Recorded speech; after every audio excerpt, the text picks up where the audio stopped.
Kataki mai ke te pile mua.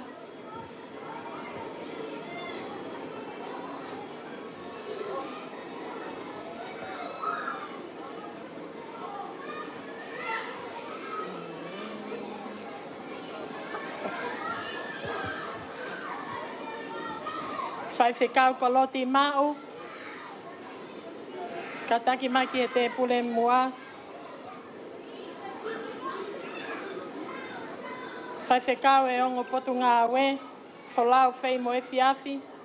Kataki mai ke te pile mua.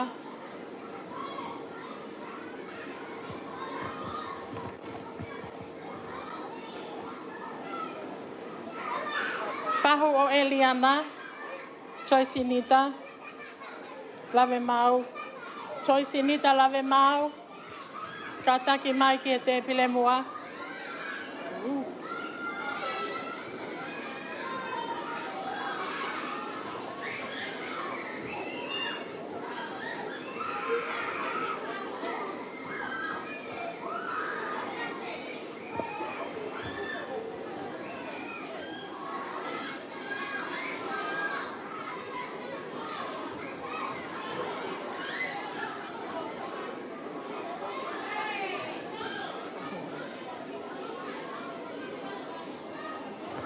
Whahu o Annalisa.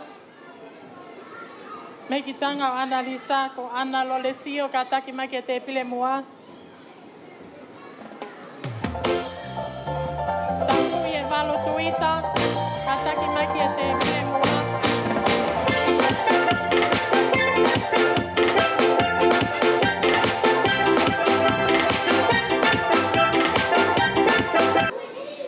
Tau fui tuita. Kataki whamole mole mai ke te pile mua.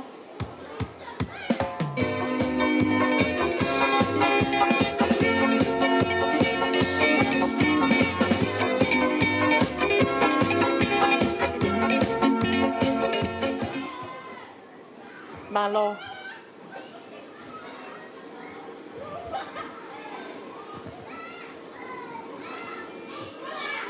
Te tau whanofo lewa tau u te pile koe ni I mua. Te pile e tolu e ta whaaki tō matau. Ko kole atu ki he siasi o tau whapea mo vika. Ke nau lava mai ki ai. Whataha mo na kāinga. Pea koe te pile lewa e tolu ki he ta whaaki tō he mā. Ko kole atu ki he whamili. Pea mo e kāinga lotu o sione pea mo wini katoa ke mo lava mai ki ai kataki.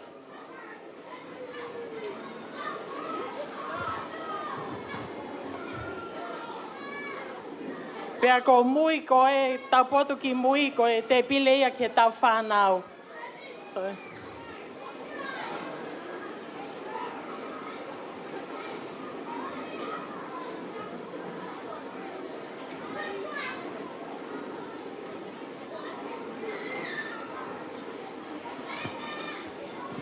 Tama tau foi fácil. Kataki, DJ.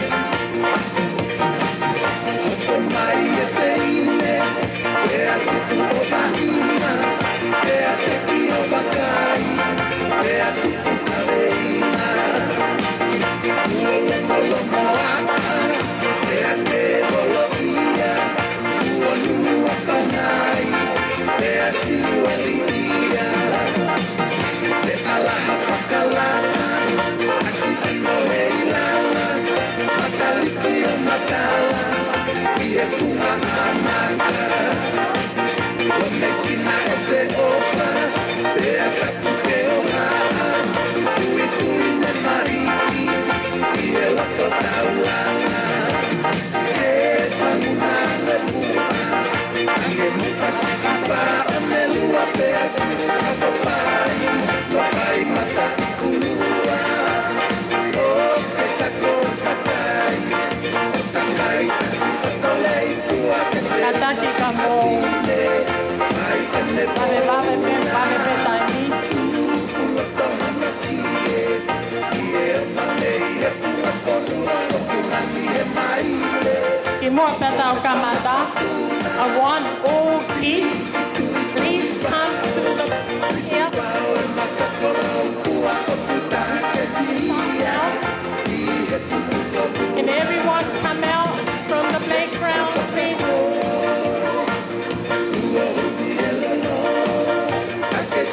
Step to the table in the back.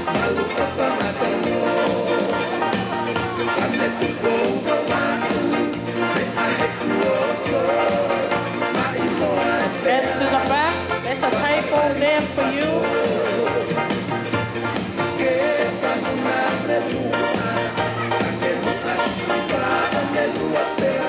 Children, everyone come down, please.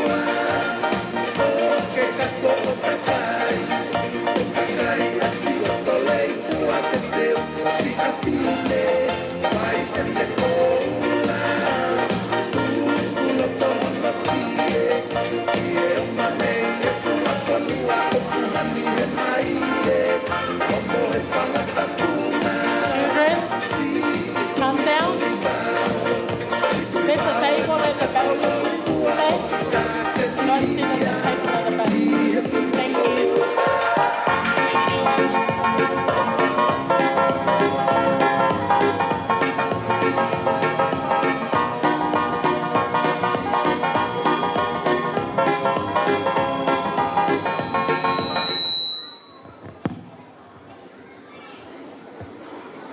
Kids, is everyone here? Come down, come.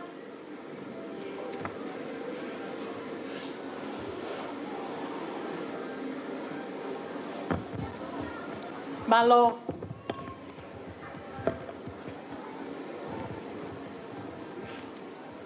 Ki mua ke tau kamata I e whiawhini.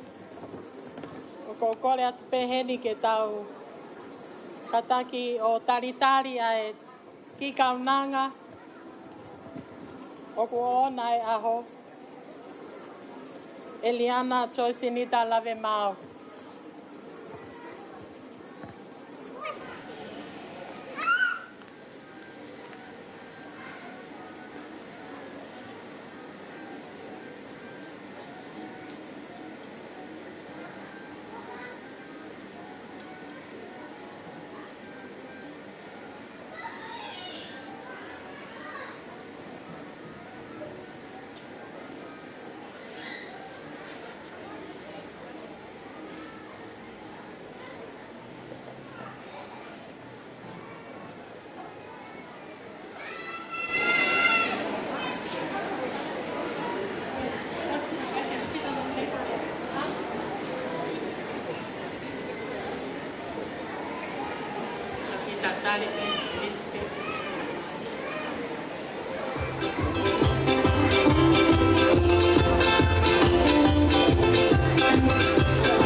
Hello.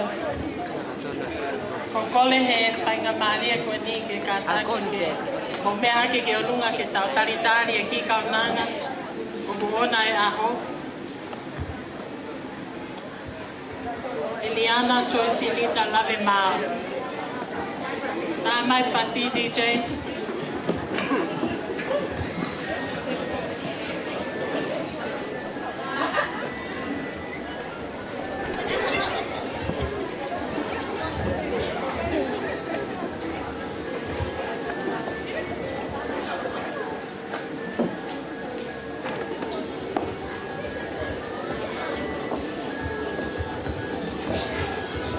Lolotonga e tau taritari, o ku whakawhea mai ki kaunanga koe ni, e ne whaitangata ko te vita ka atoa.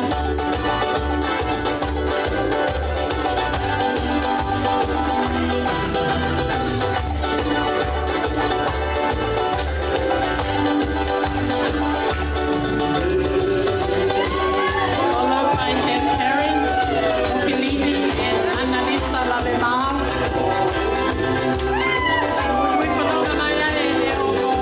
Grandma and grandpa. Taufa and Mika Lavemaau. Sione and Winnie Lavemaau.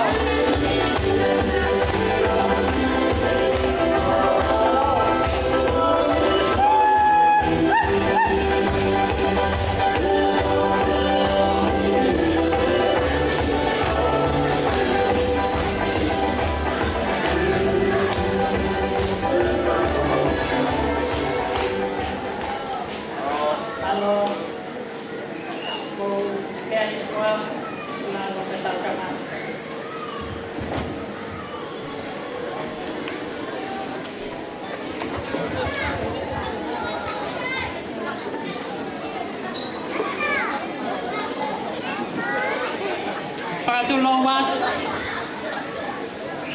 Whatapke o tua mafi, o kune a whio i o tau lotonga. Whatapu ki hau e ki, tau fu i tuita. Whatapu ki a maasila, moha tau i whanua. Whatapu atu ki tangata e ki whaiwhekau, tauhi o Eliana, whiau fosta. Pehe ki e whaiwhekau pule siasu e Eliana o Australia, koloti ma.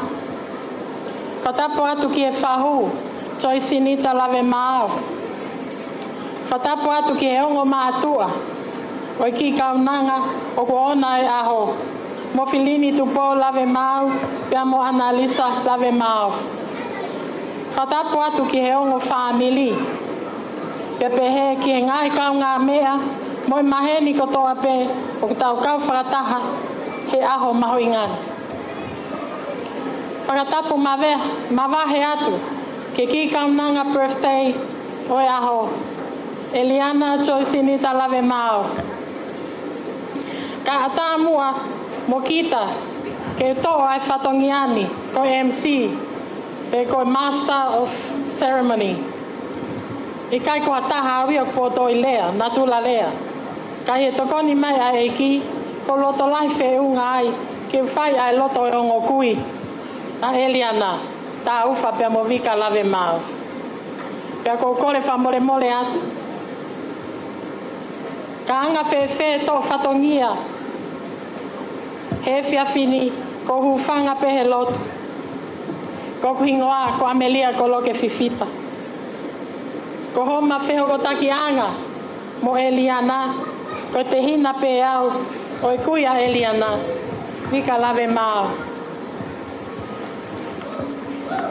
I also welcome you all, my non-Tongan speakers.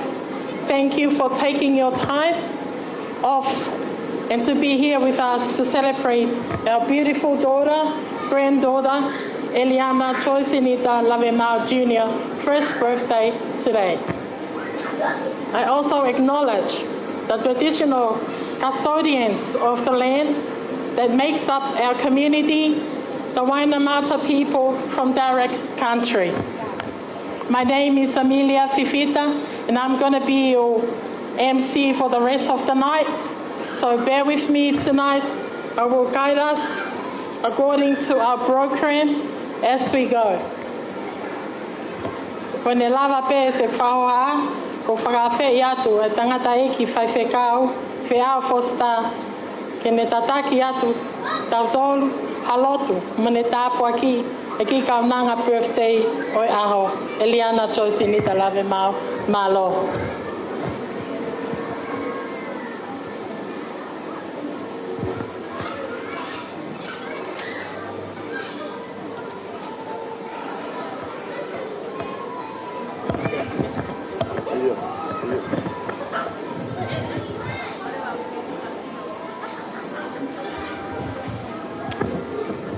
Ugori ke tau hiwa be himi koe ni vespe taha. E kamataki e tau katoanga oi po. Ni mangea au whanga fulu ma fitu e himi, ni ma whafitu. O kutu e tohi e whakamatala ke nofo asi sui heni. Ni lau e tamai ki ko hono takanga, whalami e tau hilerei. Tau mai ane mamata ki hono fofonga o whanongo e mea nane lau te o ilo e fiski tua e ne ofa ki a tamasi ange e kuau.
Whanga ke e hoa pe mai loto whawhitai mo oni.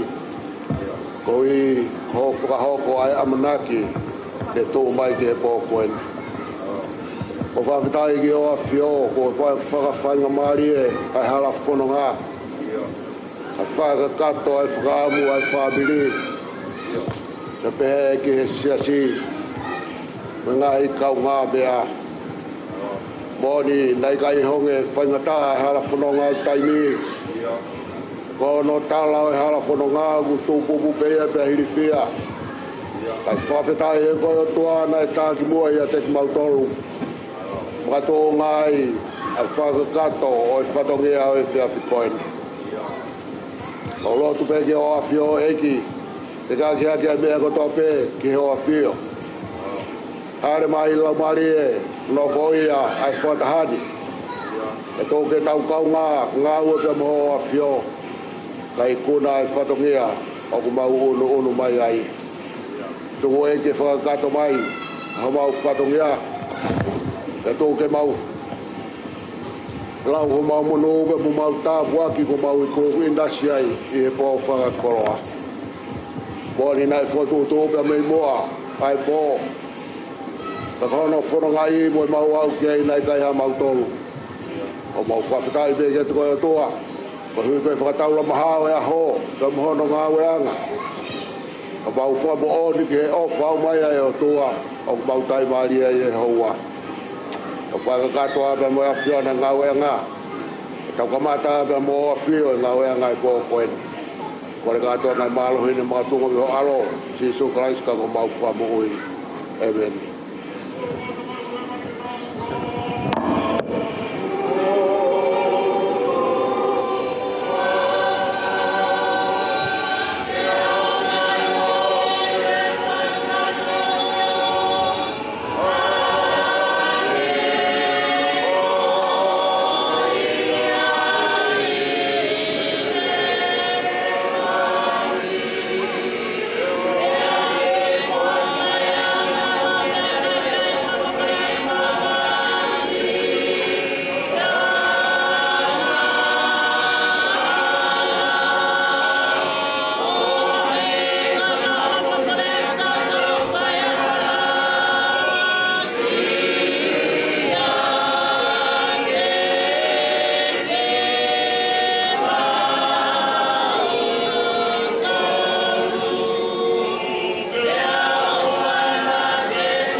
tau whanongo ke wholofola.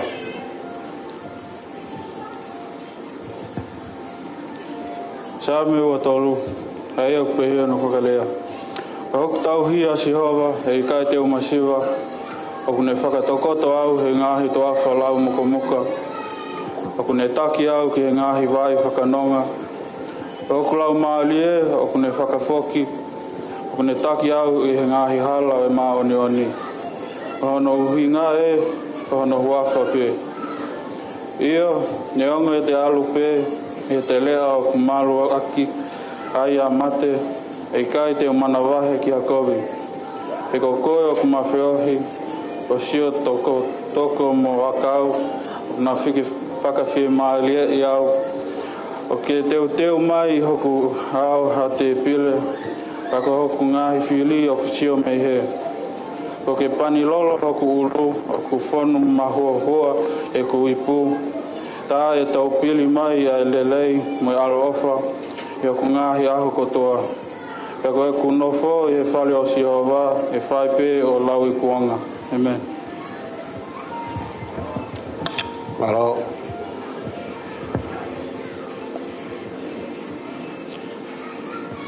Tap ke a whio e tolu tahi o tua i o tau hauhaunga. Tap whoki ano a whio ngā. Tap ka hau iki. Wa tau whanua. Tap ke whai whikau kure o i vai whanua. Te mahalot.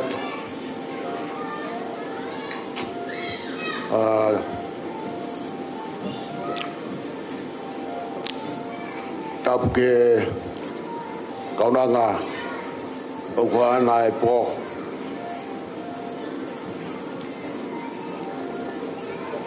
Eliana, Joycintta, Lavemaau. Tap ke ongo matua. O frini pe moana. Tap foki he o kui. Vika pe mo taufa. Eka sione pe mo wini. Tap ke ongo family. Tap ke kau ngā mea ofa ko tope o tau heni he pōni. Ko i ke whakailonga i pe whakamau i ngai ai hakosia e kauna ngādi a hono tau taha mālo e ofa ai o tua. Tawanga tahi e te au o whaikitu atu. Kai tā mua mo oku ai whangamari e koeni. Whai peha ki pōpou nou whamahuinga oi pō. Ulau monu au ulau tāpu aki. Ono whakakoloa ki au. Ai pō mahuinga koeni.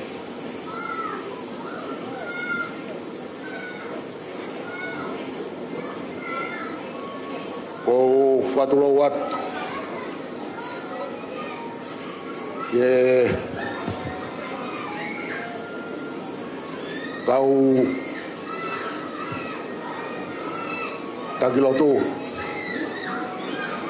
Wababalahi. He kau ila toi tapu. Kore peke tupe mua e pō koeni. Ke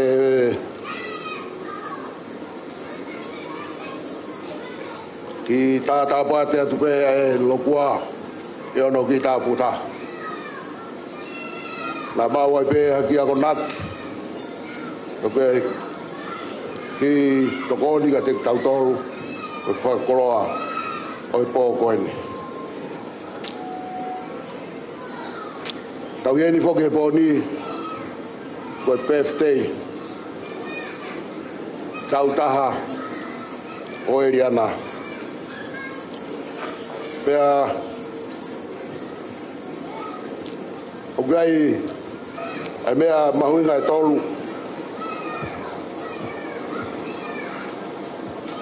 matungai ai tau whatataha. Ura ki, kono whailonga i o ka kato o e tau taha o kaunanga.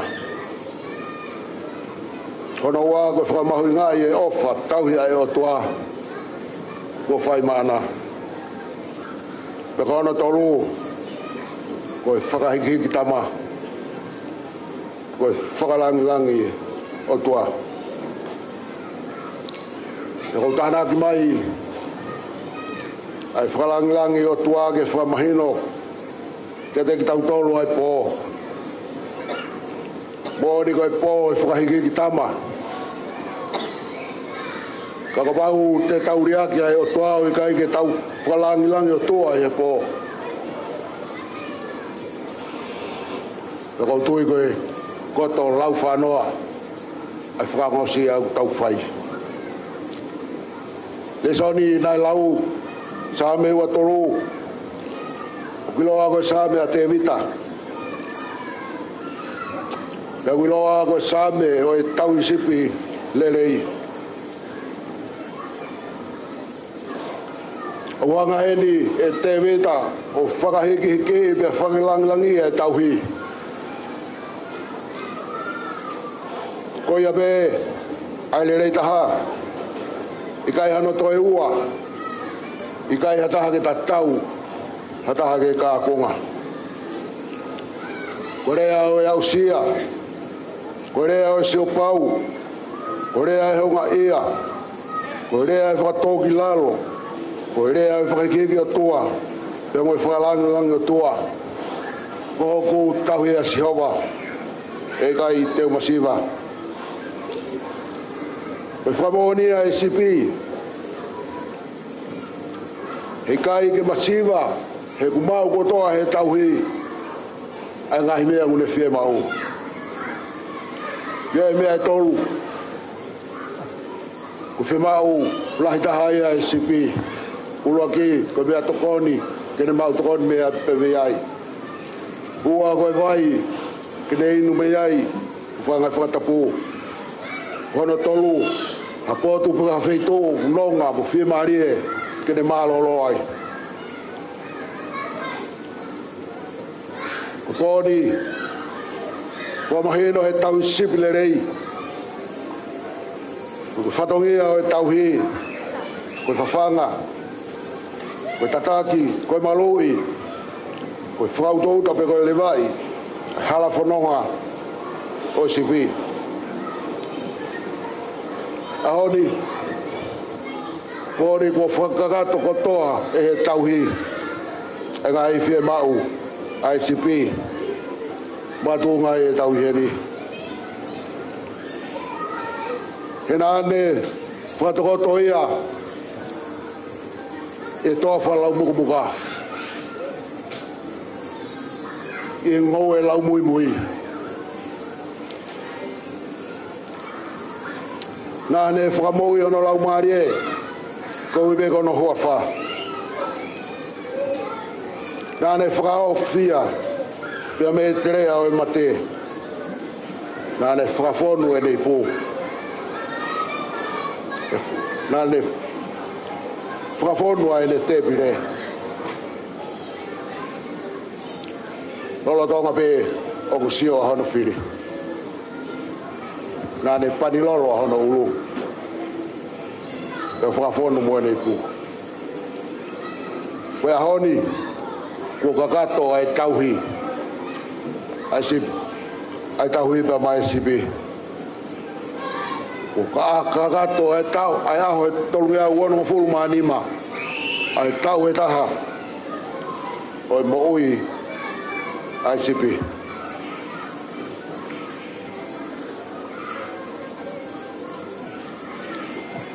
Tau whamoni he pōni. Ko tauhi, o kumoi pēia te ia. Ko sipi, o whate tua. Te o whawhalala e ne moui, me he sipi.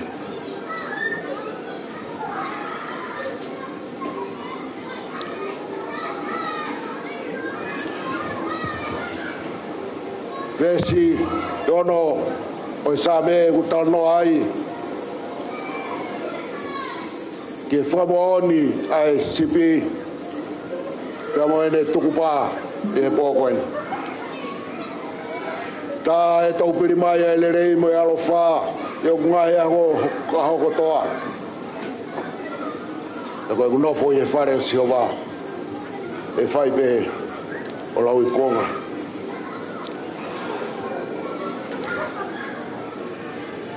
o kuto ano heki tohi ko e tā e tau piri mai o heki tohi i pāke au e si koe mo oni e mui mai e ka pāu te wanga o wharea ai e wharea pēa aku mo e huinga ki a te au ai tau piri koe mo oni koe tau piri koe mui koe tangi mui koe tae whie mamai io koe pōnia matonga e tau heni hena e tangi tau piri pē ai tau hi i he sipi nane tae whie mamai nane tae whie tuangi e sipi koe pōni ko whakakato te koe tauhi ai o toa koe tauhi aku kakato koe tauhi aku hauhaua tauhi aku tae ngata tauhi aku tae mere he kune taupiri pe e aho pea moi pō ta whamoni ai ke pōni e kai tō koe whainga seta ne pea moi whiri i whawhai ngata ia e sipi ka koe hui he nai taupiri pe nai mui pe ai tauhi i ene sipi pai ai e talaloto mari e ai sipi he poni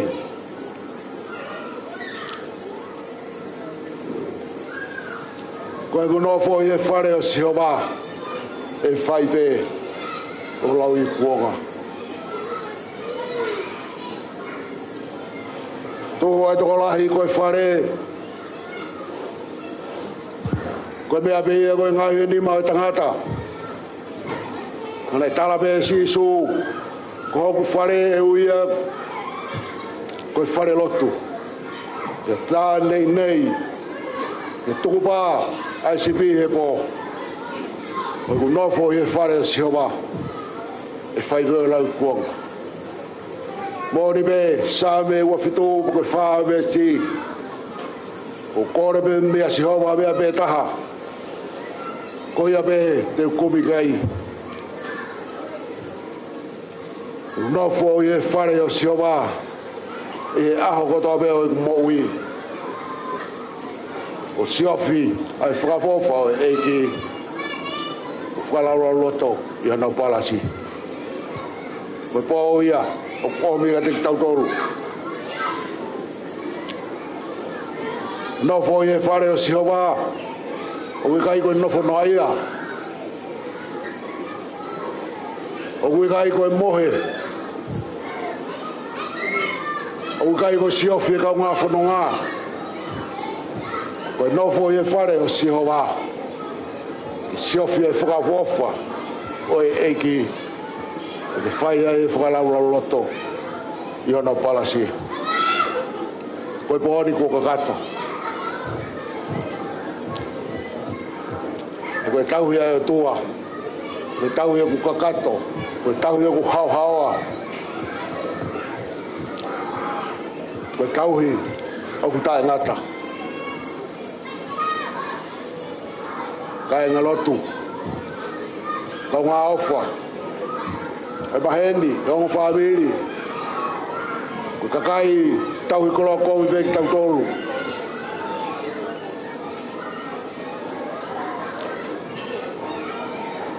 malo e tau hi whawhetai me. Kia tau i oku whai. Ka ke tau tuku pe ai sipi. Ki whai pe hao no tau hi. Ka me o toa. E koe tau hi aku kakato. Koe tau hi aku hao hawa. Koe tau hi aku taingata. Koe tau hi a. O guau ke pā ngaro taimi.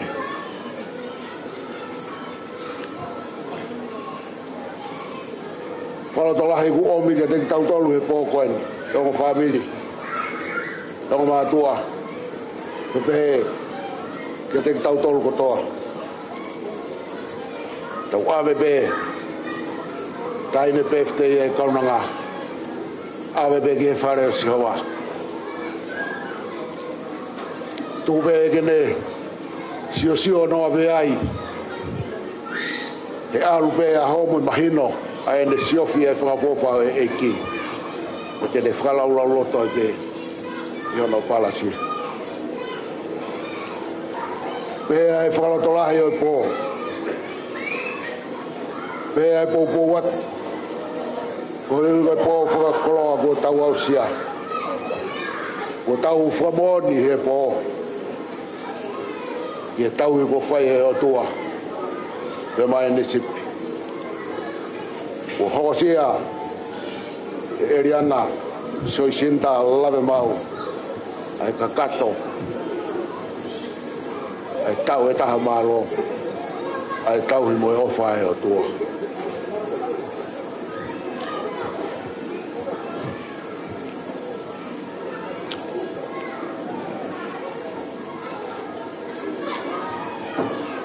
Kore atu ke o whame more pe tak mau lolo a po. Tau ika pe ve se taha koe ni whai aki ai lotu i toi aho. Ono ngea u mahiwa ve sulaki pe. O ku komi he eiki e whanau ma ana. O ku tau ki nau tolu ke whai halakanga. Ve tō e ni tohi a mohi noa. Ai kloa kāno kato. Ai Jehova.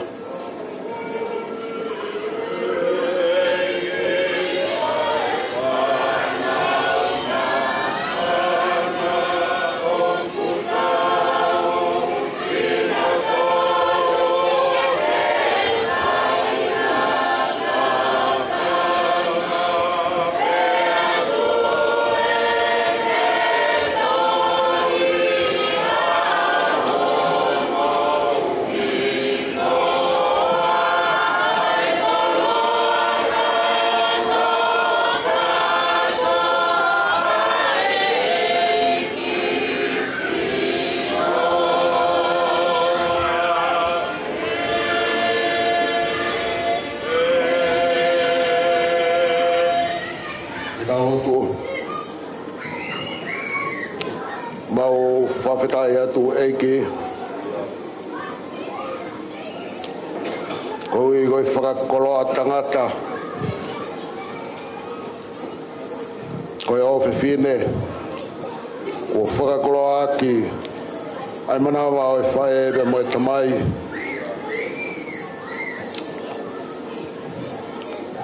Mono ia. Ai ngō family. Mono ia e sasi. Ai kaunga whanonga. Pe mo ki mau tolu hono kutoa. Koe ni ai kaunanga. Mo hopai o tuku atu ke ori ta whei laulau o e awhiona. Eiki pe mo i mau tautapa.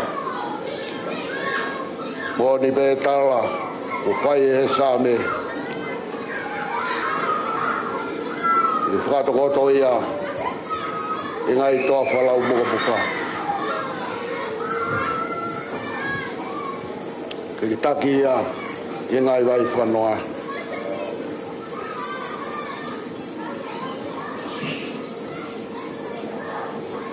Teu ae ne te pire. Pani lolo haono ulu. Whakafono ae ne ipu. Ia pa ke whao whare ho lau maari e ia te ia. Ua mai ke taulo fō ngai tāpua ki ho keresi. Whakapulu ake ne moui. E tō mua ki hoko e ne moui a aho. Ke fia ai whae.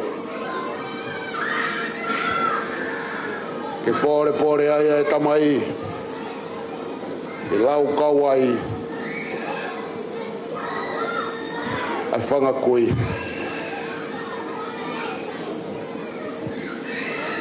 Pea ke hoi fua mai ki ai. Ahau awhio. Koe ne e kaunanga. Mātu ngai e mau whakatahataha e pō. Ke mau whakailongai. Ke mau whakamahui ngai. Ai ofa e o tua. Kua whai mana. Kua kakato. Aho tauhi. He kua kakato. Ai tau e taha. Malo. Ofa e o tua. Kua whai mana. Kai te mau malawa hamea. Koe kau tauhi kowe ki mau tolu. E ki kaku mau hapai atu. Kau nangani. Tōku at pē. Ki o awhini ma. Whai milangina. Ahono tataki. Whai milangina ahono marui. Whasepita ki e whai totonu. Whakateunga ki e ngahi tāpua ki kehe. Oi moui. Tuke whai bea whiona hano tāke ki nā. Tuke whai bea whiona hano marui. Tuke whai bea whiona whakauto outa e ne moui. E hala whanonga whainga tā o taime. O roa tuke atu koe o tua. Whai tāpe kina mai ho kaunanga. O mihanga he aho kulahi. Lava. Kene whamo oni ai ke he ofa e o tua. Kene hoko koe hoi fuanga o iawhana. I e kahau e ne moui. Whateu ngā kia ngahi tāpuak. Whai tāniti. E tuke ne nofu atu pē. I ho lalo kapu kau. O whai ai hono tataki. Whai tāpu kina e o mātua. E ke whanga pui. E ke ongo whamiri. E ke siasi. E mō ki mau tolu ko tape. Mau whakate fua i opangai i he hoa koe. Mau ato ai, mau ngau e he pōkoen. Ke hoi fua mai. Ke ngau e ku mau whai. Whai tāpa kena hau kauna ngā. E loro tongaini. O au ke ngatanga wene mo ui. Ko mau lotu ia. Haket. Matunga peho alo. Sisu kalaiska ko mau whai mo ui. Amen. Kore atu ke tau toi hiwa pehe vese taha. Himina tau hiwa i oronge au mahiwa vese ua. Wāpu hei ki ke mau pehe keisi. Ke lerei pehe loto te ki uri. Ke tu ene tohi a mohi ngoa. Ai kloa kano kato. Ai eki si hoa.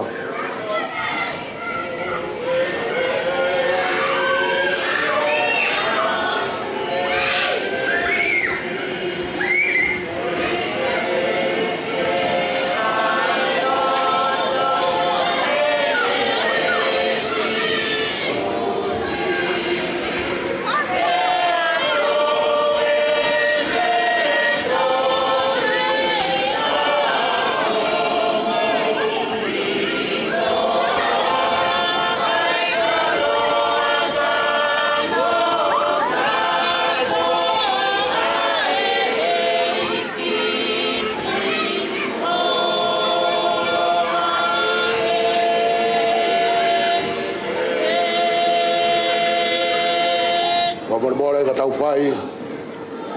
E tāpua ki. E tai ene birthday.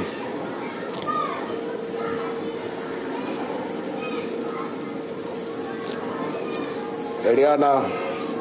Joycintta Lavemaau. Tāpua ki mai koe Jehova moni tau hui. I whaulo mai e Jehova hono fofonga kia te koe moni alofa. I hanga I fofonga mai a showa gea te koe. Mone atu ai meri no. I hua whai ka mai. Koe aro. Me lau maari e mao ni o ni. Amen.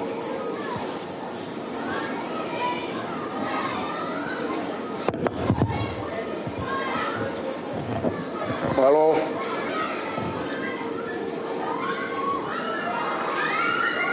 I hope I did he got this day. Yes, okay.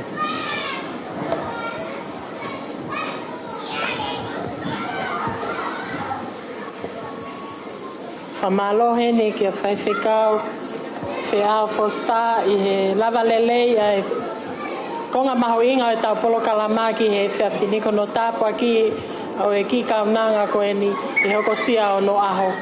Ko whakawhi hena whaiwhekau wholau whai moe whiawhi ka taki whamole mole ka ke lava mai o tāpua ki e tau mea toko ni whakata e te tebile.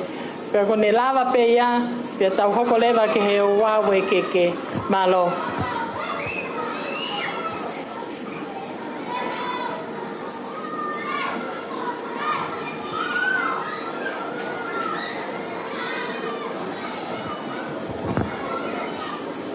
Katake puna keo hua mai kainanga o eiki o tau kamatanu. Ke whai ake tau lotu tāpua ki e mea tokoni.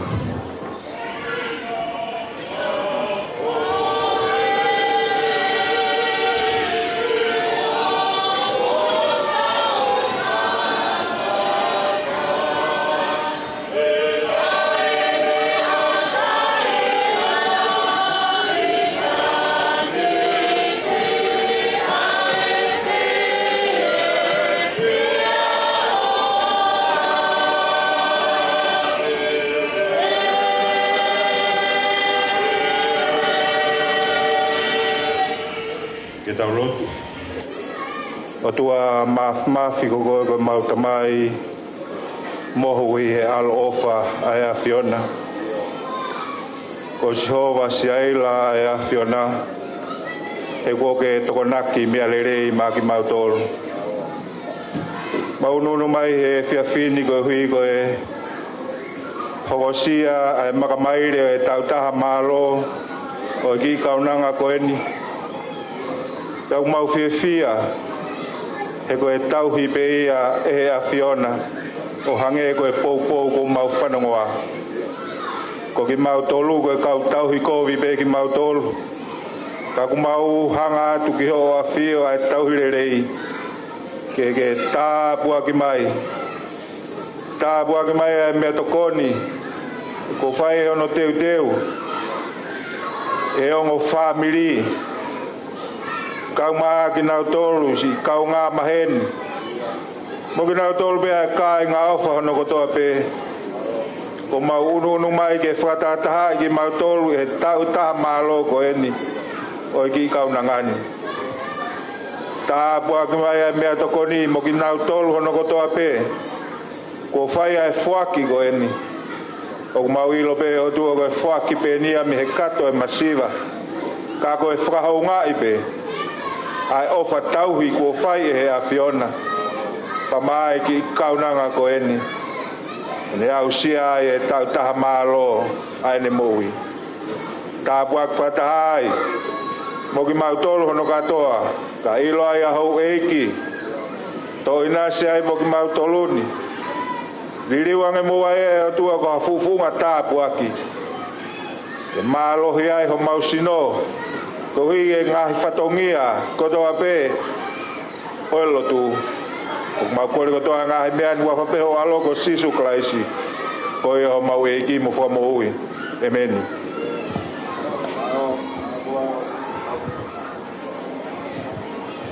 Malo, ko ata te pile ia ke mo mame tokone ai. Ko kole atu e tau whanau.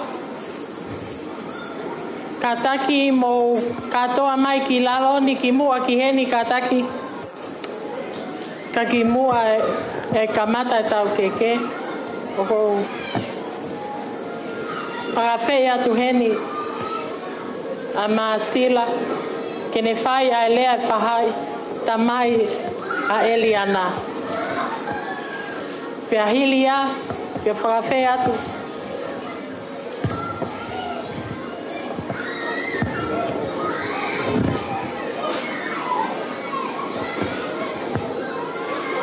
Hilia lea maasira, pea hoko mai a halapo wahi, ke whawhawhangai a family whae a Eliana. Malo.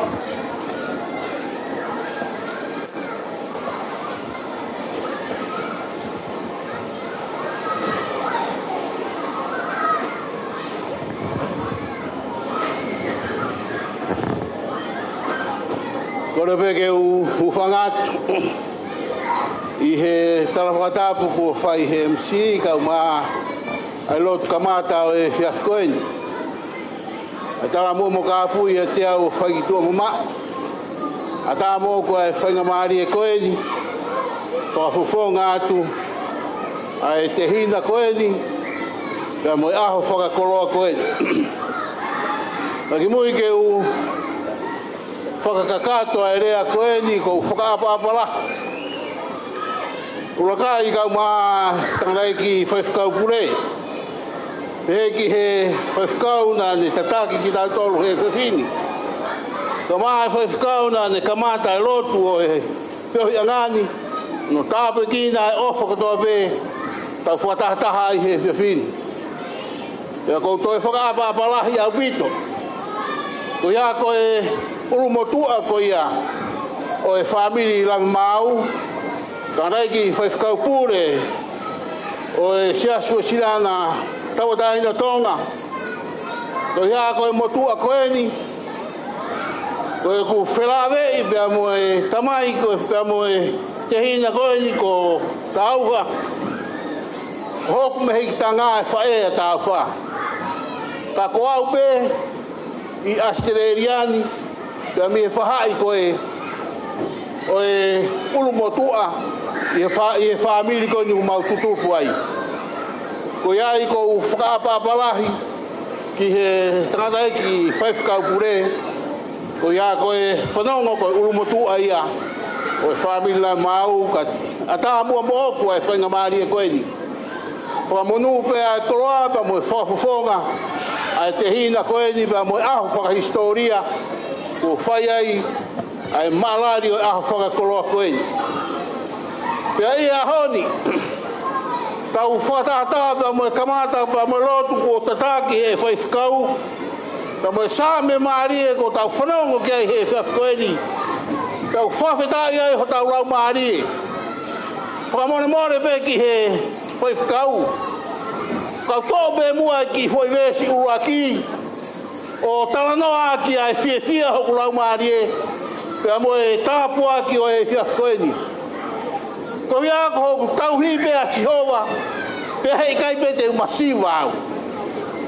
Koe whikau ko whakamalo atu. Ko rea whakaloto lahi e te tau. Whai aki ki tamai mo e whae koeni ai ki kaunanga, ko tau whakatahataha mai ai. Hala whanonga ko hanga atu kei ai whanonga, ko tau la kai ene ai uaki tau. Pea tau tokanga au pito, mo frini kau maa ana. Koe tau taha koe o ki tamasi inta ahinen, ka pau ko haki tamasi. Mahalo i saisayang, ka koe taahine. Pea koe taahine, mi he tau taha ki he tau hua. Koe mea katoa pe, he tō pea mi homo ngutu hufanga he whakatahu. Koe sio ia, ai ki taahine koe ni. O kukehe ake tau whanau whiwhine, mi he whanau tangata. Pea koe whakaamu hange koe, le soni ku owi he whaifkau i he honi, whai aki ho tau wharotorahi. Hei kai pete mo masiwa, pa whalala ka kato ki he eiki he mea katoa pe. Koe ki hiwa ko manako, o ku whai aki a el, whanki hiwa whau koe ne whanki whanau tautumu. Hange hawai wha, ki hangou e pāku kā.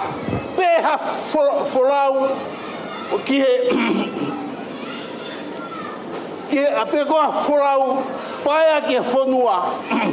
Tā koe tāpua ki a kāinga kou whia ai.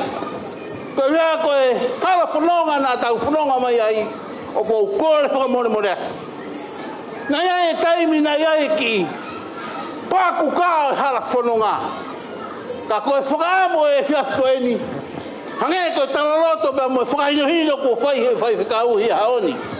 Ka koe whakaamo pe ke tau nofo pe. Koe rea pe ia o e aho koe ni. Neo na ia e au whia hala whanonga. Ka koe sio koe te tau whai he haoni. Koe rea pe ni. Whawhitai. Whawhitai tisu. Koe ia koe tauhi nai whai. Pia koe e whawhitai ai. Taimi lahi kou sio ki o whine koe ni ana. Si whanonga hake mba moene tama. E whia pe. E ku sio ki kaunanga koe ni. E ne whaito nunga pe. Ai tauhi pia mohono. O whaki ki kaunanga koe ni. Kau sio ki he kui. O mātua koe ni au te hina. Si e na whaito nunga pe turi mui pe. I he tāpuaki o e wharara pia mo e lotu ki eiki. O kou whakamaro atu. Se tua talahi kau maho whamiri hono kotoa. Pēki whaiwhikau tauhi, whaiwhikau pūre se sua Eliana. Pēki whaiwhikau ko ne tataki ki tau tolu. Ko iwi o mea ko e lotu. Neo mo e paku kā e hala whanonga. Ka ko e lotu huwhia na tau whai. Ahoni, o tau sio e ki he tāpuaki. Ko e tofa tau hanga ki ai, wea no ngata angauna. Ka ko e tāpua ke o wha, whaka amu ia ke lotoi. E ki loto whare koini. Pea ko e tau sio rewa i he pia whini. Ka inga whanonga pa mo tau hono ko toa pe. Tau hiki pe ho tau ni ma whawhitai eki. Whawhitai pe sisu. Ko ia ko e tau hiko ke whai. Pea tau sio rewa ki mua. Ka ko kore pa more atu. O mua nā moto sio mai ki hoku ane a ki. Ka tau sio pe mua ki he eiko si sukarai si. Ka moe toa whakurau mua muka. Ka moe awha ko ia. Ko ki hano ngata anga ona. Ko sio ko ki he toa whapa mohono. Ngata anga. Ko i tau mista tau ki ai. Ko eik me ko si sukarai si. Ngata mai o ki tau sio ki ai. Ka moe ne koro si. Ko whanua pāku kāna. Tau whanua mai ai ko hūwhanga. Ka moe kore wha more. Tu mua ke hufanga ki pehe lotu ka mo tapu aki. Ko whai ho tau whakamau ki a he whakakoeni. Ke whakatūmure ki nai. Ai tapu aki mo tau loto ta. Ko ia koe ki tofia koeni. Te ria nā whaiwhaiange ko iai si aho. Ko ne toi o whongi pe. Hoko au fia ni hala kuno ngā. Ka tau kauwha tā pe mua pe mo whakaloto la. Ko whai he whaiwhikau ka maa. Ai lotu ko whaiwhikau pure kau maa, whaiwhikau kutoa pe, tau kauwha taha i hea honi. Kau maa e o whamiri. Whamone atu, koe ofa, he kai osia hatai. Ka ho ofa koe o mea mai he pōni, whaamu ki tau kauwha taha pe. Whetaki ni mo he ofa, he wafa sisu kraiti, te werewe maranga wapea.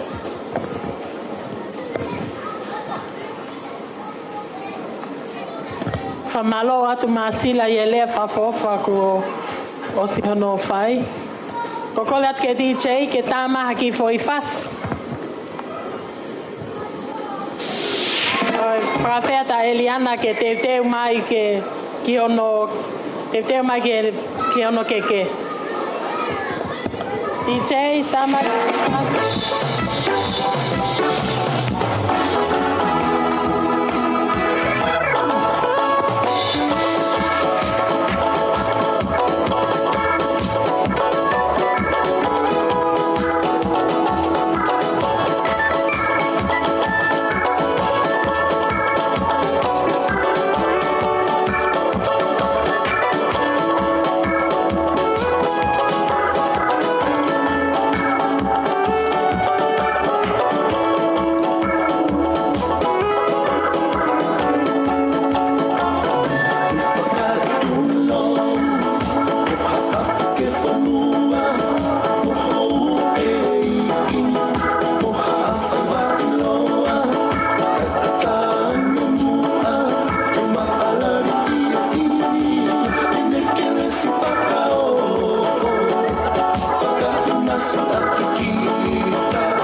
tau tari ki a Eliana ke te teo mai ke ne keke. Ko whakawhei atu heni a halapo wahi ke ne whawhawhanga i mai a Lea i ta whaki whahe a Eliana. Malo. Tā mai DJ.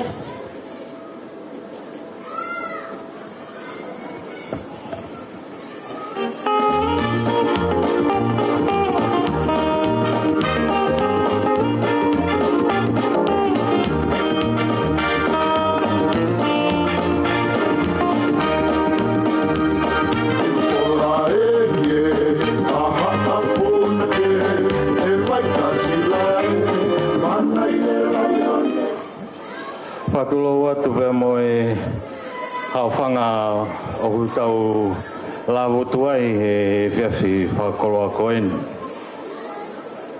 Tapu atu ulakai, kai maa e whanau mo e whakamopuna hou eiki. Ta tapu atu ki he whaiwhikau pure wahe whanua.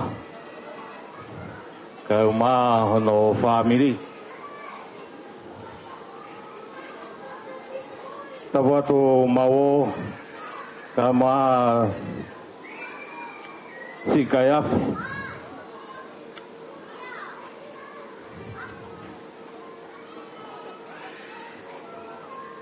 Tapu atu mua ki he o mātua o hana e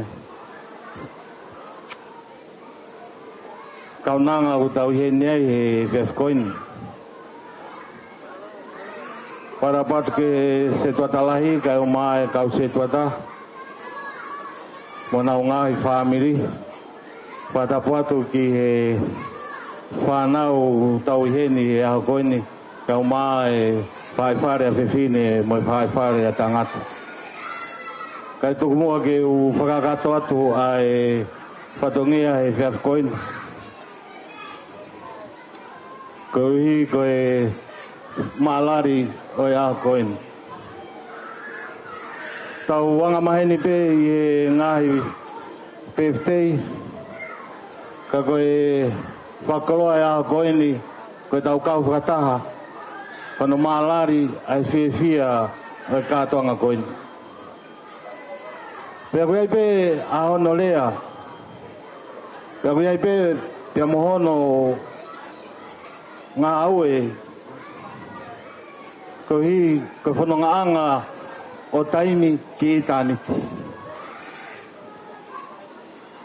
Ko koloa ko mai koe ni o tuko tau loto tonga.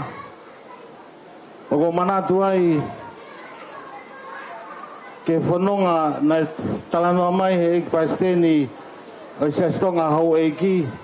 Pene hanga ai o whakahingoa ai taha kai ngā lotu ko tau whanua. O hinga maari e pe a ene hanga o mai a kupui a koe ngā e koe siasi o kutau pe mai whanua. O ke taha ia e tau maalari e whawhikoe ni siasi kai o maa e whaamiri. E koe pe koe ni pa mo e toko taha o kutau hanga o lotua hono aho. O tauhanga whakakau mai ia ke woria fua. E kau mai siasi, e kau mai whamiri, e kau mai apiako. Paka koloa ia e tau ngahieni, ke tau kamata lere ia kuto ai be, ai vai ua ia e ngāwe. Paka hinga ia e kutu e whafkoini. Kasi whawhonga i atu ai kaunanga koini o hana ai peftei ai aha koini. Koe talu ai ne whai aho mo e MC mau pe ai. O au eno a o mari koini kune o mai e whatongia fo ou ke hao whai haria whakamalo atu ke tu moutolu. Ulakai Kai kia rea wheunga ia. Ke whai atua ke whamalo, ke te koe kai umaa e ki mama o e pepe koini. Kai pehe ke whai whikau pure. O wai pe rea e whanua koe masiva tangata, koe masiva e ku mea ku ongo. Mau pe mea katoa, mau e mea kai, mau e mea wainga, paanga. Ka pauna kai ke mou heni, ko e ongo si atu ai whaifatongia. Ka ko mou heni e whiafkoini, ka o maa e si asi, mo e ongo whai whare o mou heni a koini. Ke whai e whatongia koini, pa ko ongoi, ko e ongo si a kua more. Whamaro atu kia 4 star. Tangata whokia na e wainga mai me hifo e taimi go e. Wha lere, ke tama lere maari e pa 4 star. Ahon, koe ke lere malai wainga ka go lere whare lotu. Ka lau koloa, lau monu ai. Kamata ke tānaki. Koe ke ni te lawa ea whakaurui mai hataha ke siasi. Koe mea pia kone whai e taimi ni, kone whekau e new couples. Koe wheitu le rei pe ia, ke tānaki mai ai e tau whanau tama ke siasi. Koe loto whare pe siasi. Whamalo atu whai whekau. Ngā welahi, mo iuk tangata ko ke whai, mo te iuk tangata ko ke whai i e whai koina. Whai whekau pure e whai whanua, koloa ia e whamiri masiwa ia. I o mou hene aha koinu. Koe ke hare aia ke whakatataua aki. Ke whakamatala ia ke e mau ongoi. E mau fia. I ho mou hene aha koinu. Ko mau tū fia tangata. Tō ngāri pefte aha koini. Ko ia ko mou hene. Whamalo atu ke kawhewhine koini loto whare. I ho mou hau. Nengo peko mou hau kai ka ko whakawhia pe ia. Mo heni tau kau ngā whātaha e whiawhia e malare pefte a koini. Pa malo atu ko toa peke mou toru. E kakai koe ke ulaweka ko wha malo atu whahoka te pe wha malo ka mou toru malo apitu. Malo ho mou Lavemaau. Tala monu atu kati mou toru. I e weekend gani of ke mou mawa weekend lelei. Pe voki ki e tewi septema kau fine iko ni e tewi septema kala monu at ka moldoro le mai malanga kau tatau atu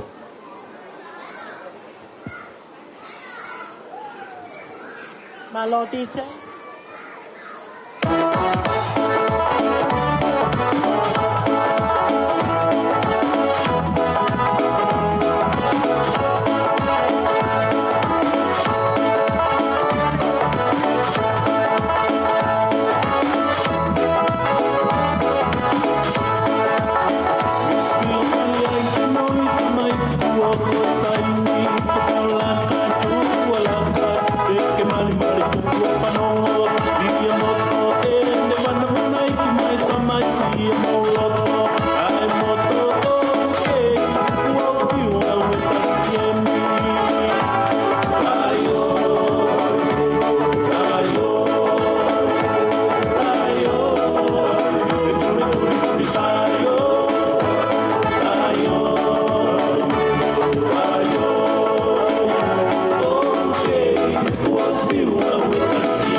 Moimoi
Everyone, please.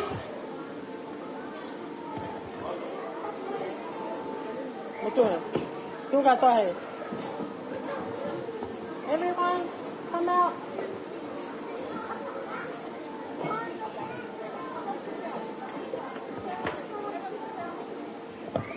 Sit down, sit down, sit down. Let's all sing happy birthday, eh? Thank you.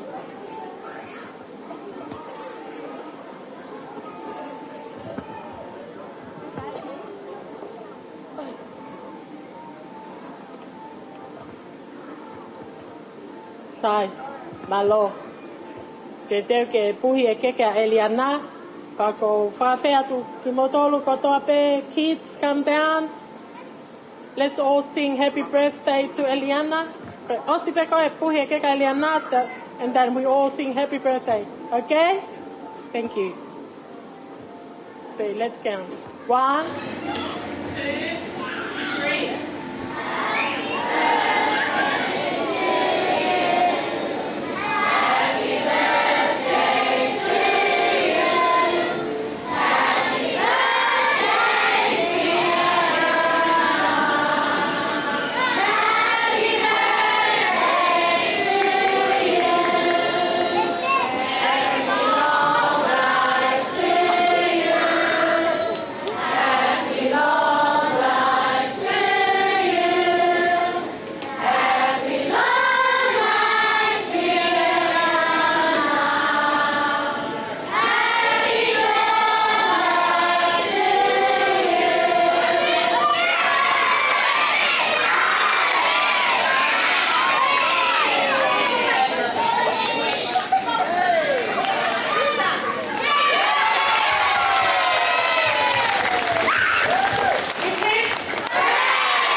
Mole.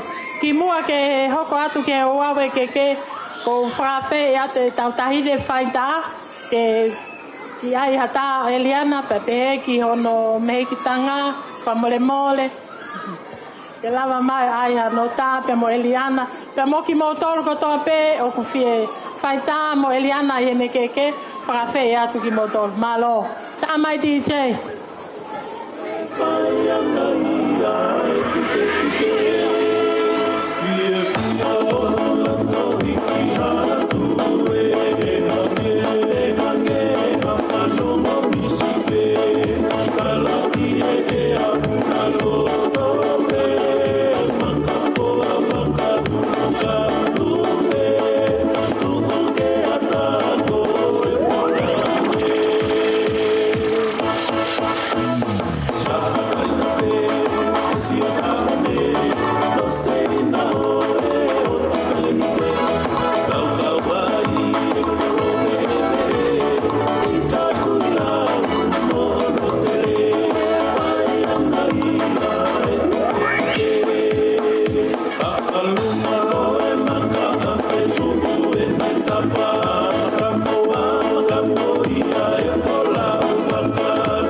bitch be crazy. Your bitch be crazy. Your bitch be crazy. Your bitch be crazy. Your bitch be crazy. Your bitch be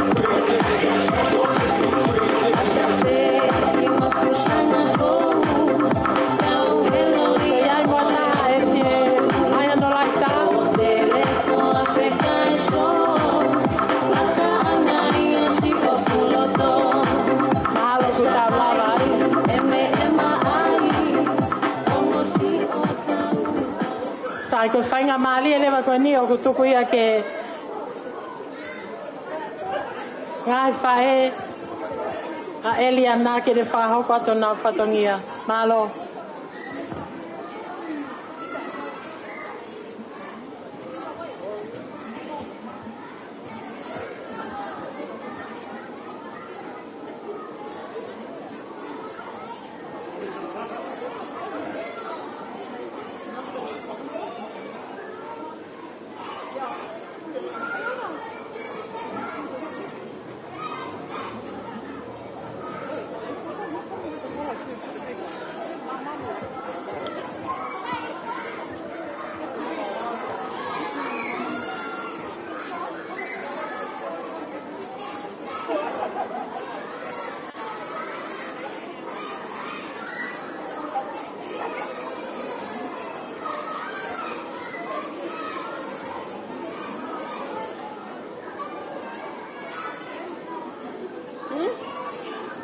I can't see my mum. Is she saying still there?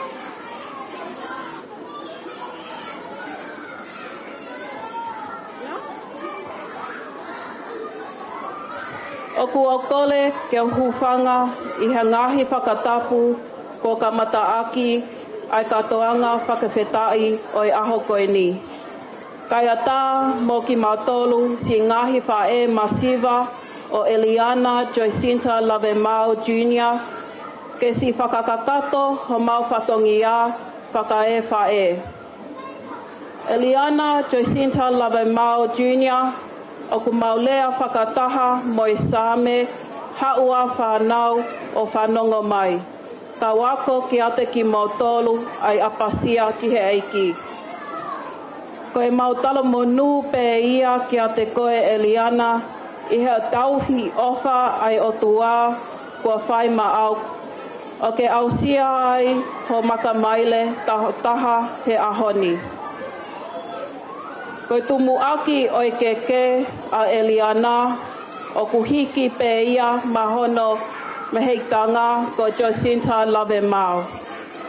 O ku hiki aki ene keke ai ki tonga whātuwha.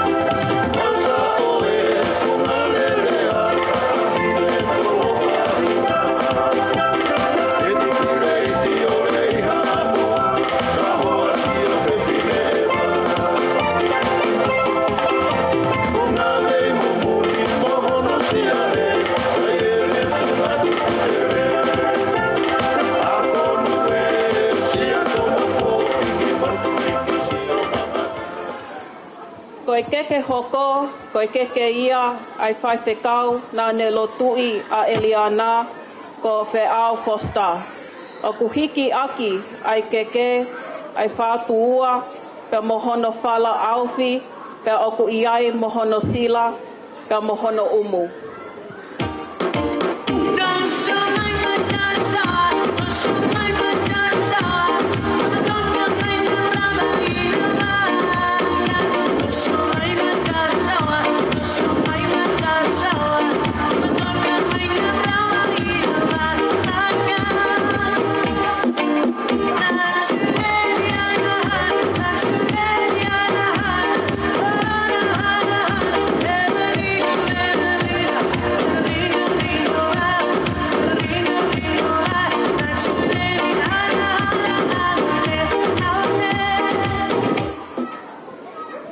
Koe nofo anga o Eliana koe whalapaonga uanga kumi, au whiaki, ai whātu walu.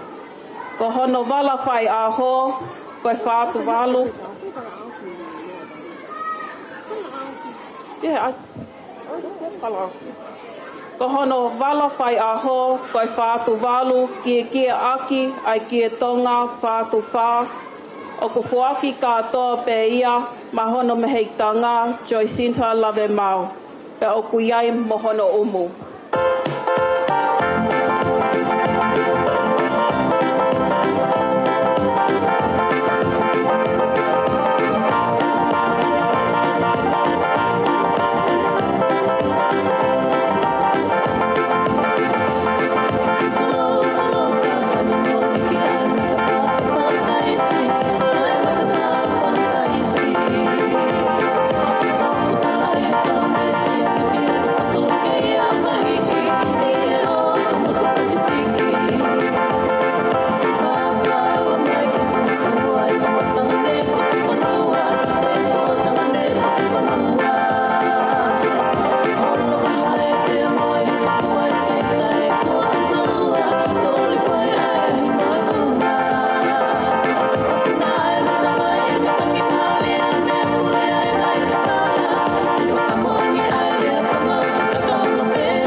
Eliana Joycintta Lavemaau Jr. Koe ngata anga e si whai whatongia ai ngahi whae. Malo. Malo. Koe la vai atau ke ko kolat ke DJ i tāma tau hiwa. Malo.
Malo. Ko le peke DJ ke tāma tau whasi kai te tewa Eliana ke ne whakahoko atu ai tau fufua whakameite i e whiawhini. Malo, tāma i pe DJ.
taki whamoremore pe kai whahau kat ki whatongia whakaos koe ni koe tuoanga o koe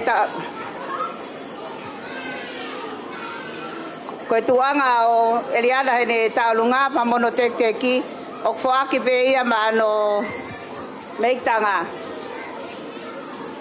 ka taki o mea mai o huiat malo kai tā mai whasi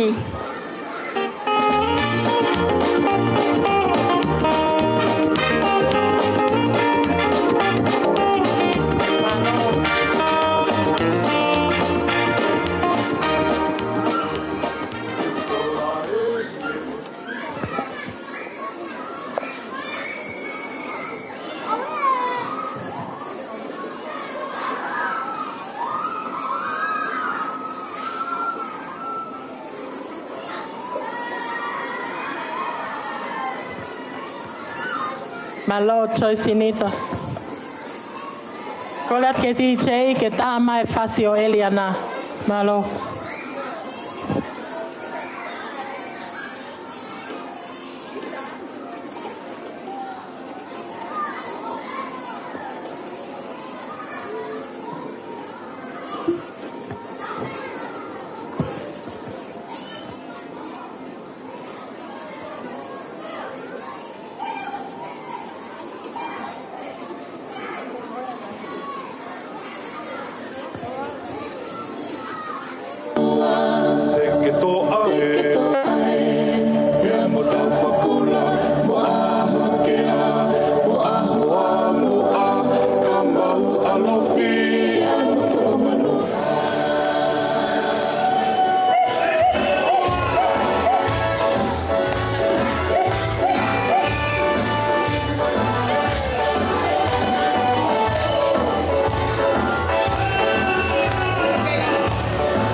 ke DJ ke tā mai.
Malo, ko whawhewhia ko whawhewhia me tanga Eliana.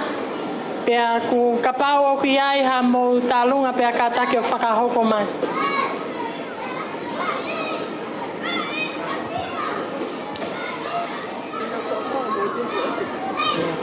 Mo ka take o toto mai pe ko ose tau taimi.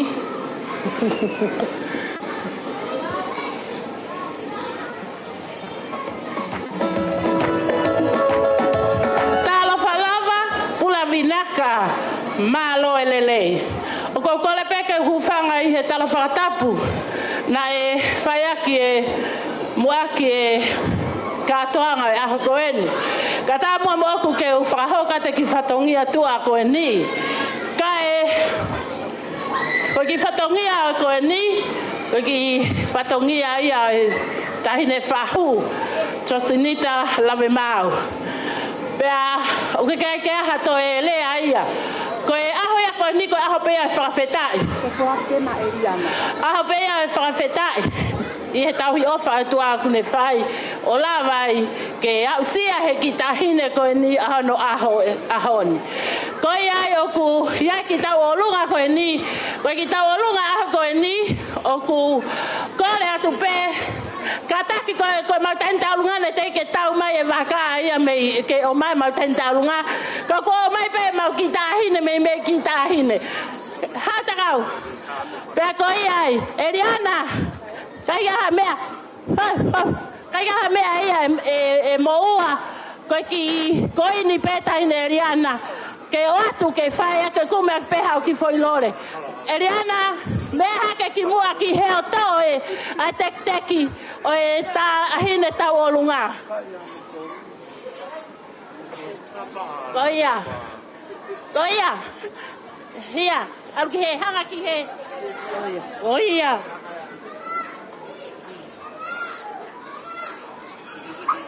Tua. No, stay here. Goya, tu mau he.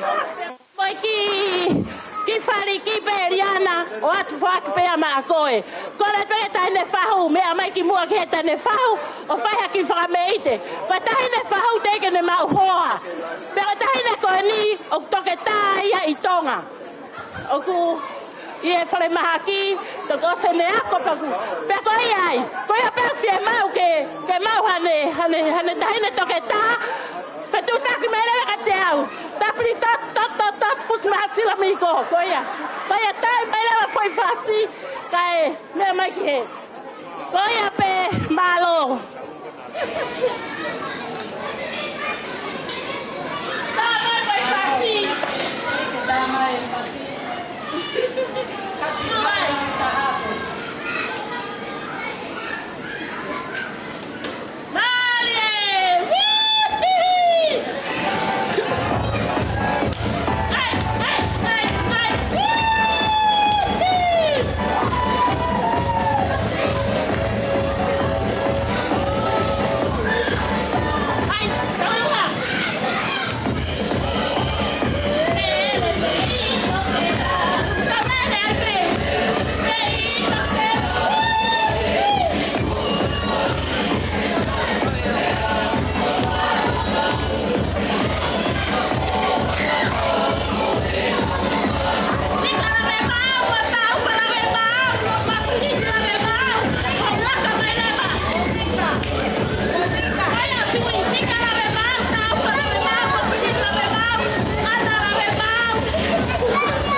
Testi.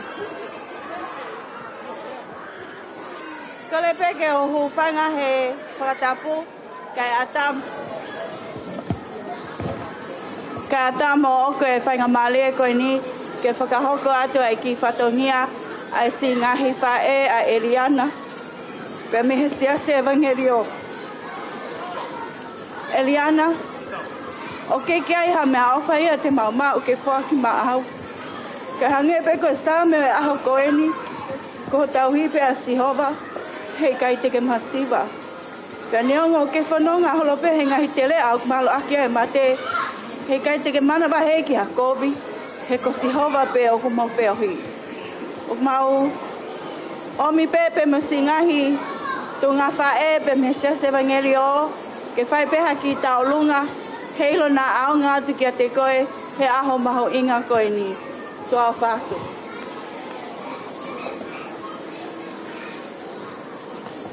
Ko lea peke DJ ke katake o tai mai whaslahi.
Kole ke u whanga e whakatapu ko oso no whai me muani.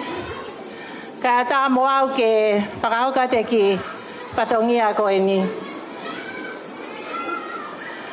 Ko tū son manoat ka te au.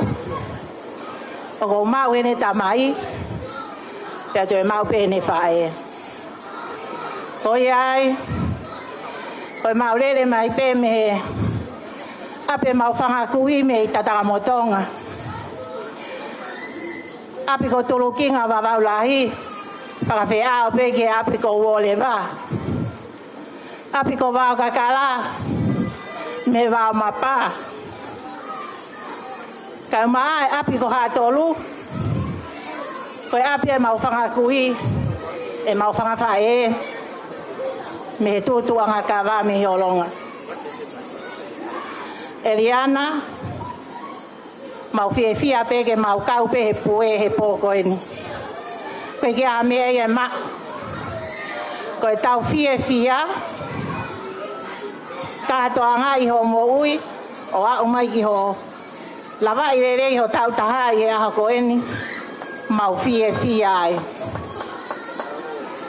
Ko ia ai. E ke tue whakalolo aku. Ape tau taimi. Tā mai lewa whasi se kope. Malo au pito. Kataki.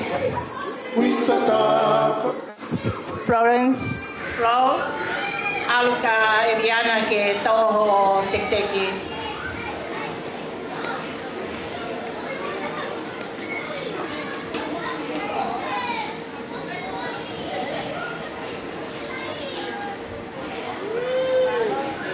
Malo. Tā whasi se kope.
Wā mai ki he whakaosinga o e tau katoanga i he whiawhini. Pea, io, ka tai whamormore ko ki tālunga ne taha.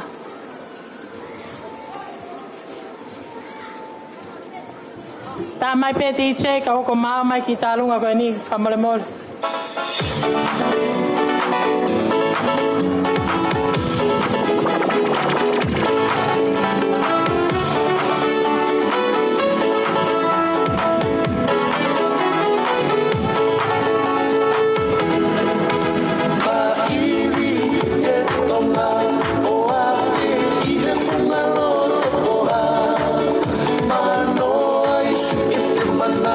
O kami ani e hila la loa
Kore ke u whakatulo watu. Kai wate ki whatongia koen ko ki tau lunga koen ko ki tau olunga ia. Ai ki whanau koen. Ai tu whewhine o sione. Me ki tanga ia e whae ai ki taine pefte i aha koen. Whamore more atu. Kai ki aha mea mao. Ako fia pe ki fin motua ko en kai mane whanau ke whai ha wha fia e aho ko e ki tu anga e tau olunga wha more more wha ke atia mai whai a ana taine ko wini wha malo a te ofa mo whai whatongia ko ta pe ko ke whai tu a wha tu malo a pito Malo mai DJ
Ka e tā mua ke o whakafongo e ato e tō tupo a pula a pe whoki ki e taki a potonga o e ako whakakristiane. Ka e tā mua ke mau whakahoka e ki tālunga ko eni, mai ki me mime whao ko e Eliana. Wheta ine birthday, whaile. Eliana, ia siro pe ku kau mai ki tō tupu tuang e o maa kong maa tua ke nā alo siasi nā torki he. Hao pe ko e ke tau nofu pe te atawa i pula a. Ka wakori pe, ka koe u ke hao me pula a, pe o stu hova e loto pula a, ko tā tālunga ene. Tō ka tō mai ka tō, hata hau ai pe mo pereti ka pau mo maa whana pe ai. Eliana mo ngoma tō ma ofalai ato ka koe, happy birthday, tua whata.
Malo.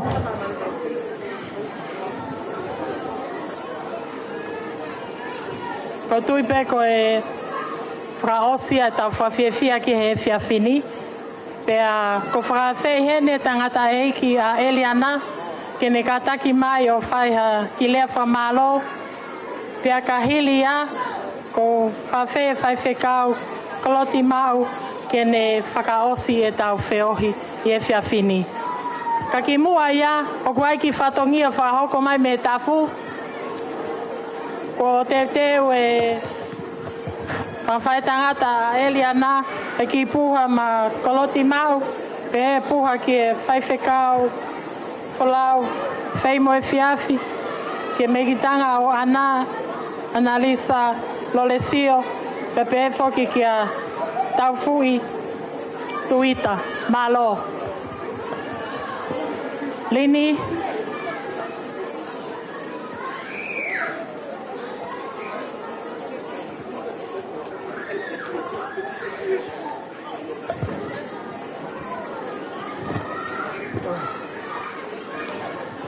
Whakatapu ke o tua mafu, hene tauhi ofa ko whai, maki tau tolu. E kau kore ke o whanga atu, he tala whakatapu kotoa pē. O whakafofonga atu, e mau ki whamili, ana mo Eliana, a whakamaro, loto haunga, o mau Lavemaau, ki tau kau whakataha, hono whakailonga, e asia e Eliana, hono tau taha, e ahoni. I'd just like to say thank you to you all.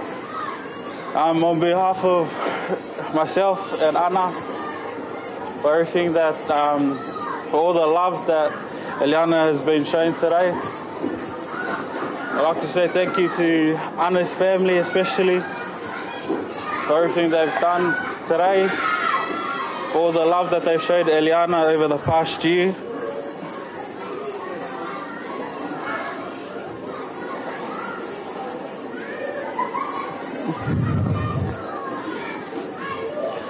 I'd like to say thank you to you all. Thank you for just being here with us today. Being here with my little family. For showing your support and your love. None of this would have been possible today without Anna. And I'm forever grateful for her.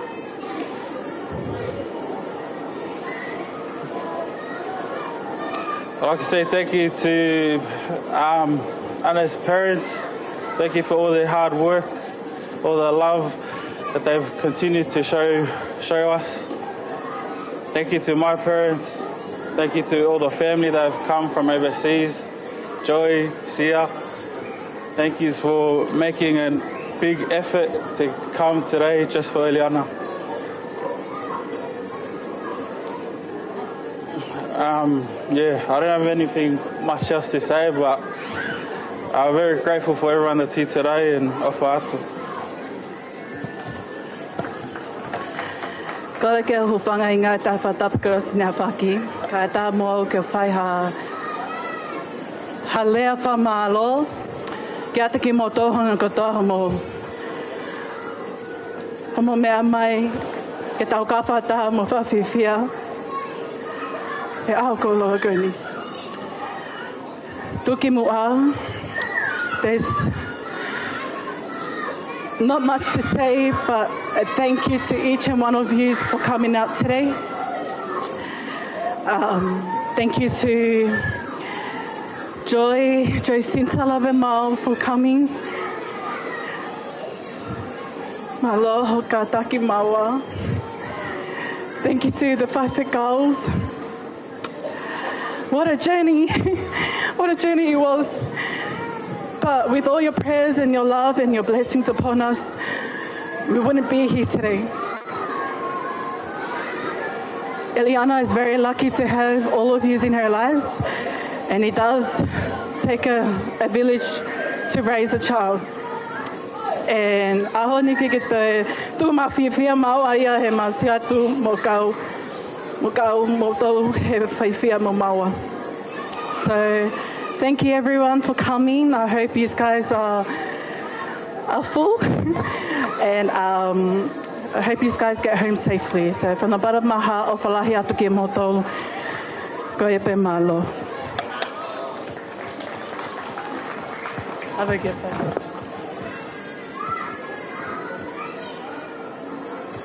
Ka taki ko whawhea ta whaiwhekau koloti mau ke ne whakaosi e tau katoanga e whiawhini. Malo.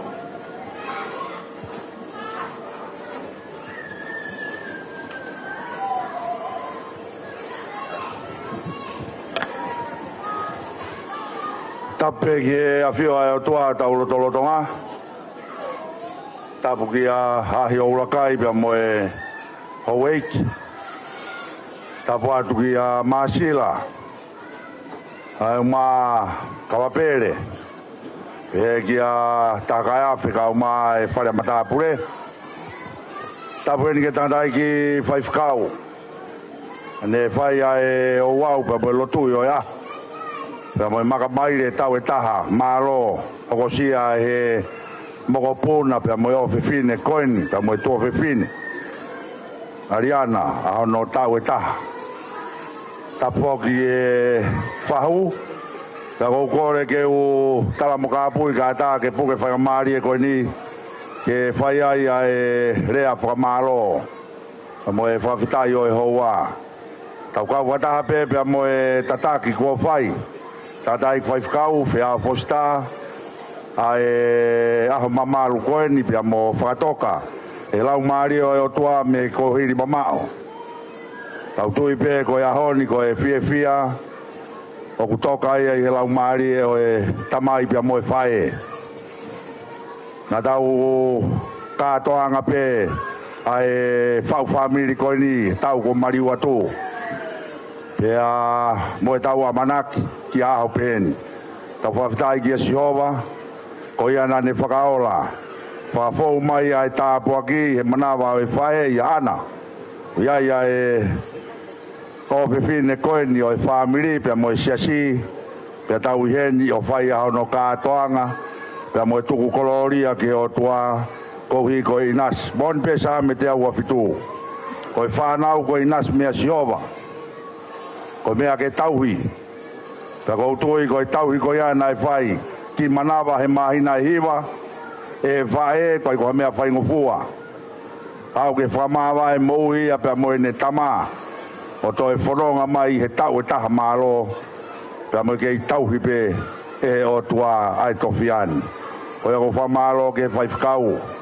I e toka ki ai wholofola maheni pe. Pea mo e tūkunga o e mo ui ai tangata mo e whiwhine karistiane. E kei whapapau I ai pe tau tui. Hei kai te tau masiva ki tau tolu I mea. O ka pau e tuku mo whalala ki a Sihova. Ke ne whai hao tau tauhi. Ko ia kune ilo ai kahau. Ko ia kune tofa ai hala ho tau lolo tonga. Ko hui pe. Ko e tofia koe ni. Ko whakainasi aki ki tau tolu. Ko e whamalo ke whaifkau. Malo e tau maki pia malo e tau whalau maari e ko whaipa e o mātua koen. Whamalo ke whahu. Lavemaau pia me e whakatonga. Ke whakalangi ai aho. Tui ka pau e iai a fia o e ahoni.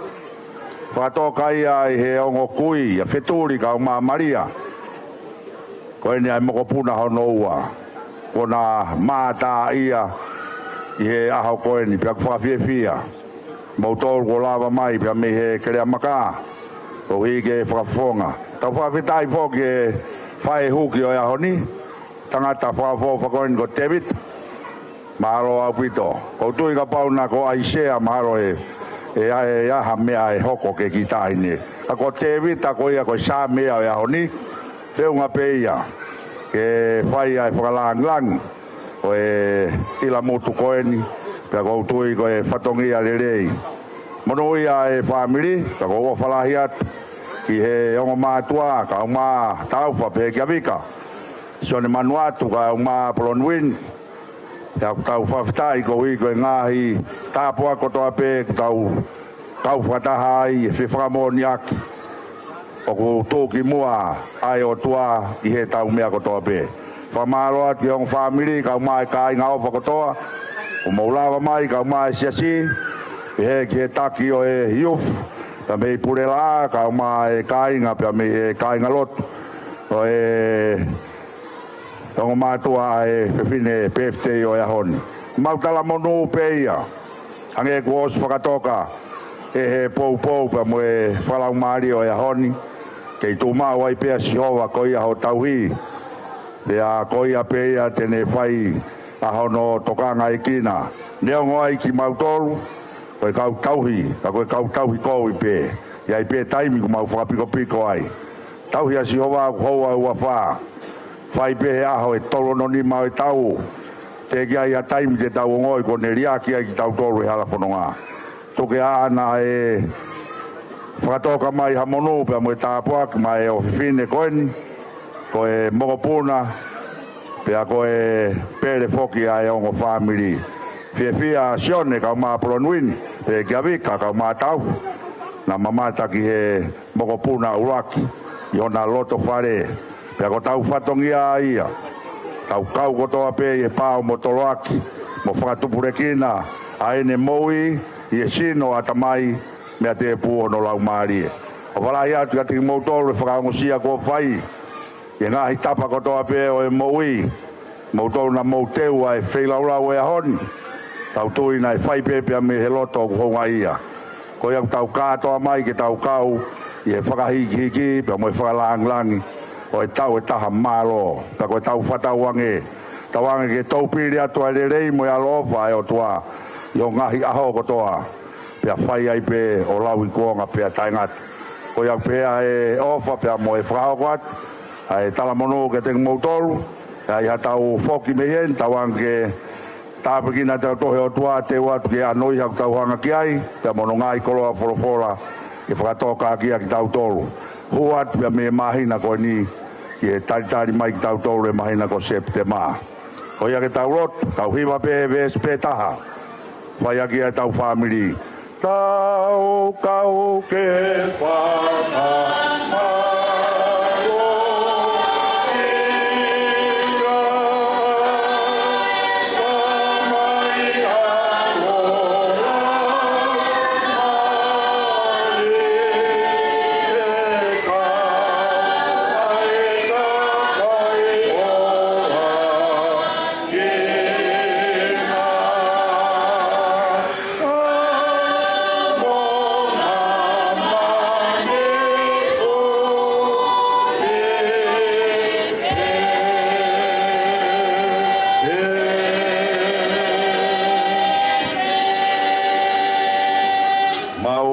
whama ni atu o kulere ia Fiona iho tauhi pia moho toka ngai kina ki mautolu i mamani ko maua mai ki he tau mui o e whatongia pia mau kau whataha mo e same ko mau hue kina mau kau whataha i e whakalangi langi ai tamai alo mo lau maari e kau a mamani ko toa pe i longa hamea ko maanawa ke whai ai whakawhitai o ia mau whamalo atu ko ni ko lawa whakaikeka mo whakatoka e makatunga o e loto whare ko ni mo tofia ko ke whaki whai aki a hono tā kaua tawangi ke wakawakao ai pepe mo e boui ai o whiwhine ko ni e tau e taha malo ke i hoko pea ia Fiona kono tauhi pia hikai tene masiwa hamea tā puak mai ai whaifkau kau maak mau tolko toa pea o family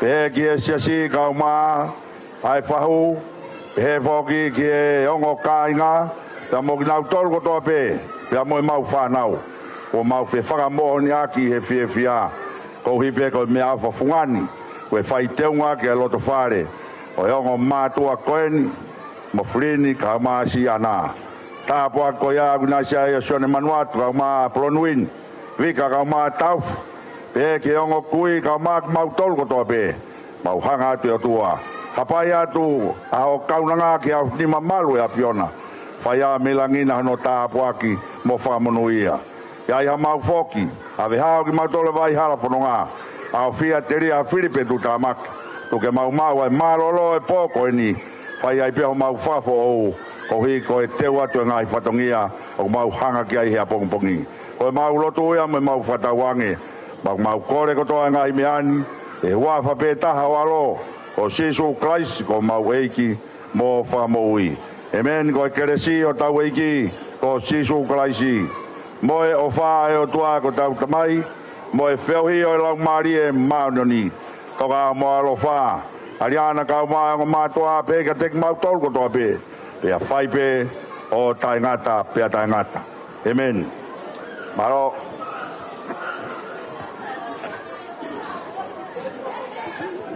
o e ha o ku whakatabua kaula vea tuki ho mau fohunga ulu hine hina aho mau te unga hiki e tafukala ka tu moe unga oh when the blue marching in oh when the blue march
Talk sexy to me like that.